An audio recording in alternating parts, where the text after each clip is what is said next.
So today we will discuss about the interior of the skull or cranial cavity. The interior of the skull is divided into three parts. The anterior cranial fossa, which lodges the frontal lobe of the brain. The middle cranial fossa, which lodges the temporal lobe of the brain. And wide the posterior cranial fossa, which lodges the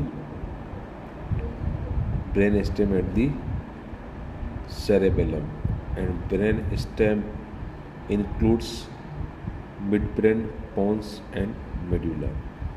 So it is divided into three parts. First, we will discuss about the anterior cranial fossa. So the anterior cranial fossa, in the middle of the anterior cranial fossa, anteriorly, this is a frontal crest. This is a frontal crest which provides attachment to falx cerebri. What is falx cerebri? Falx cerebri is a sheet of durameter which partially separates the two cerebral hemispheres, and just at the termination of this frontal crest there is a foramen. This foramen is known as the foramen cecum. Foramen cecum, and just behind the foramen cecum there is the ethmoid bone. This is the crista. This crest is known as the crista galli, and this porous plate, which is also known as cribriform plate of ethmoid bone.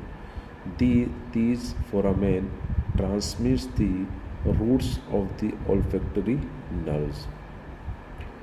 Okay.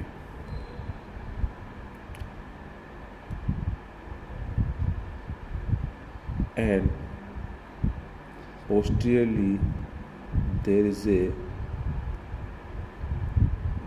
laser wing of the sphenoid bone. Laser wing of sphenoid bone.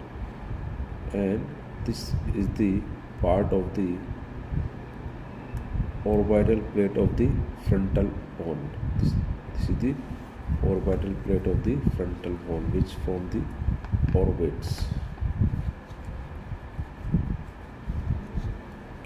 So this is all about the anterior cranial fossa.